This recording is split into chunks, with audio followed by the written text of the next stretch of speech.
De nos jours, nous voyons beaucoup de foyers, beaucoup de jeunes vies attaquées, assiégées par le diable. Nous voyons des barrières se dresser entre les croyants d'une même famille. Le péché a fait son entrée dans les familles chrétiennes. Des vies et des foyers sont ruinés par le péché. Les enfants sont rebelles et insoumis. Ce n'est pas seulement en prêchant des sermons que ces problèmes seront résolus. C'est uniquement par la prière. Le Seigneur lui-même nous le dit. Mais j'ai prié pour toi, afin que ta foi ne défaille point. Et toi, quand tu seras converti, affermis tes frères. Luc 22, 32. Ainsi, nous devons prier les uns pour les autres. J'ai besoin de vos prières. Vous avez besoin de mes prières. Ce n'est pas la prière ordinaire. Pourquoi dormez-vous?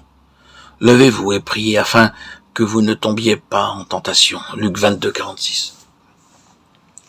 C'est un avertissement du Seigneur. À moins que nous nous adonnions avec suffisamment de temps à la prière persévérante, persistante, victorieuse et agonisante, nous tomberons.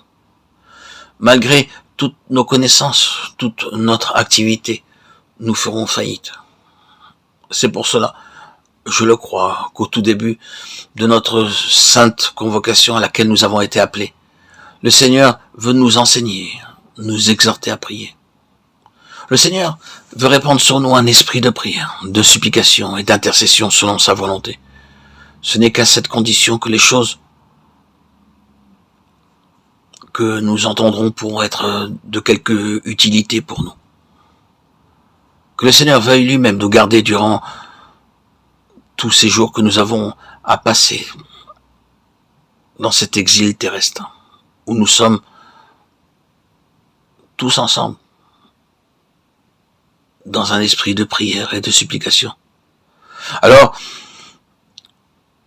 ce que nous entendrons, ce que nous verrons pourra devenir extrêmement fructueux.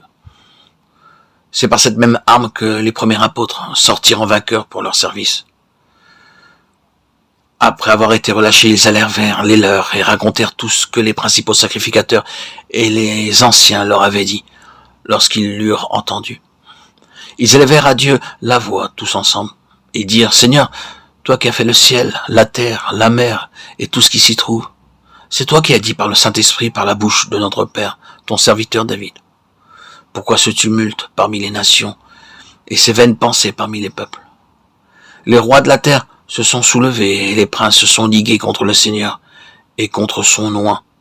En effet, contre ton saint serviteur Jésus que tu as oint, Hérode et Ponce Pilate se sont ligués dans cette ville avec les nations et avec les peuples d'Israël pour faire tout ce que ta main et ton conseil avaient arrêté d'avance. Et maintenant, Seigneur, vois leurs menaces et donne à tes serviteurs d'annoncer ta parole avec une pleine assurance en étendant ta main pour qu'ils se fassent des guérisons, des miracles et des prodiges par le nom de ton saint serviteur Jésus. Quand ils eurent prié, le lieu où ils étaient assemblés trembla. Ils furent tous remplis du Saint-Esprit et ils annonçaient la parole de Dieu avec assurance. Acte 4, 23, 31.